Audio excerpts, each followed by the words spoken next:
Well, Tribal Chief Theresa Malila is back. She's the founder and executive director of Somebody Cares, which ministers to the poorest of the poor in 22 rural zones in Malawi, Africa, covering a population of 450,000 people.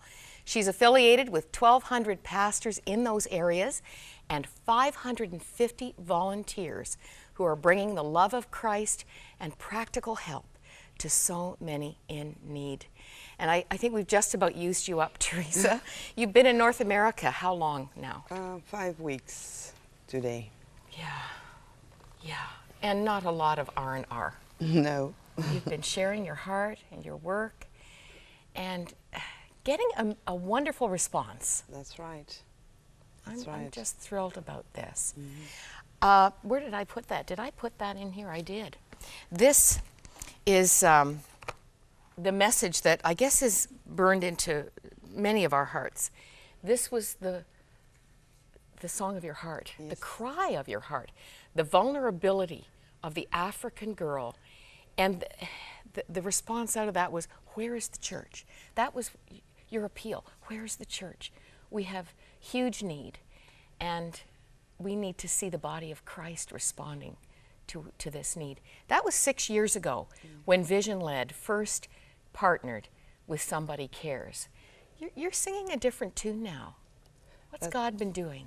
Well, the Lord has done amazing things, and the church is no longer silent, I can say, and definitely the church is a threat to injustice at this time. Yes. Not only do we see the African churches in Malawi come together, but even the churches in the West partnering with us, coming together as God's army, fighting injustice. And I can tell you, if there's one thing that I've seen, is the widow's heart sing. Now that comes out of Job. That's right. Job made the widow's heart sing. Amen. Because he took care of the poor. And you are seeing the widow's heart sing. That's right. In fact, this sounds, well, I'm just going to tell it like it is. These widows groups are such a wonderful community now that there are some nervous husbands. That's right. They're afraid their wives are going to poison them because they want to be part of the widows group. That's right. That's right. But I told them, you better treat your wives better. Because, you know, it's been a long time of oppression and depravity, and women have had it very hard. But I see, you know, God liberating the women. I see a smile on their face. Where darkness was, there is light now. They are participating in the gospel, and they have work to do now. They're taking care of their children. It's amazing. It's a great force that has come up against darkness right now, and the light is coming, even in the slum. What has been the biggest, maybe the most significant ingredient in actually changing their outlook, in turning them from darkness and hopelessness to light and joy? Moira, you know, it is the power of the gospel. I do not take credit. I am just a servant and a vessel that God uses. And those around us, the unsung heroes that, you know, there'll never be books written about them, but I know that their names are written in the book of life. The gospel has gone in and it's transforming lives. It's transforming lives. There was a time when I was working in the slum area, you know, we had patients dying, 15 a day. Today, we have 3 a week. That's a real change. But the main thing was when people were dying, I had to ask God whether he lived in those areas, because it was just so depressing. You could smell death as you walked in. Now you smell life. I was walking with your husband one time through the slum, and at that time I was really, really, you know, depressed about the situation there. However, a man ran after me and he said to me, "Are you Mother Theresa?" And I'm like, okay, what does he want? And then I said, oh, yes, I am. And he said, you know, God was dead in Ngona. Today he's alive because of you. The gospel is changing lives. You were not the only one who wondered where God was in all this need and depravity.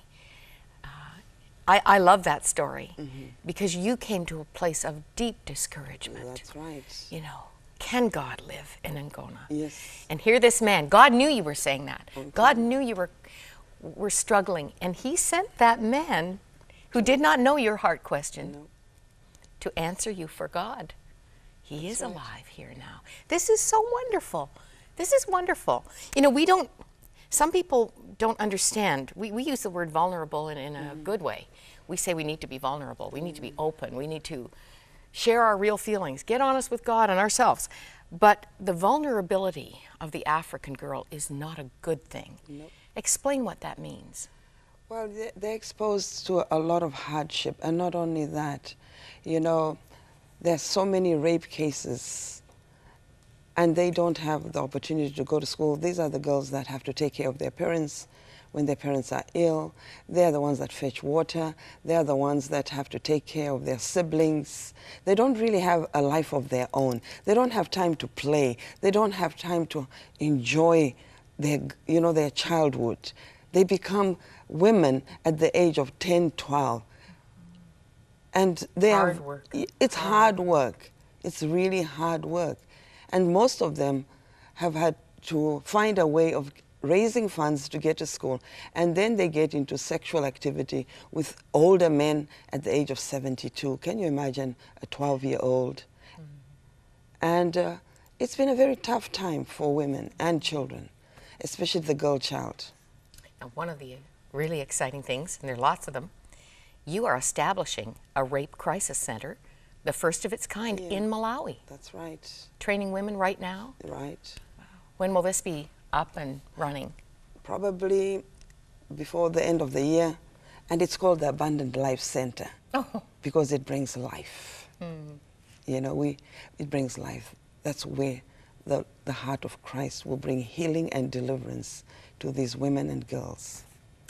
Well, you've brought light and hope to another perspective. Yeah, we have a culture that is rampant with poor self-worth, especially among women, and a sense of insignificance, sometimes a feeling of being invisible. You've been speaking here in North America about insignificant women. Now, don't get upset at home. You're already feeling the reaction. Tell us about the potential of insignificant women. Yeah, you know, when I was coming to the West, I asked God, you know, it was like David when he said, you know, he was so amazed at God and establishing his household, you know, and being king. And I was asking God, why me? I'm going all over speaking and delivering your word. You know, there's nothing. I don't have accolades to my name. And he said, it is because you are insignificant.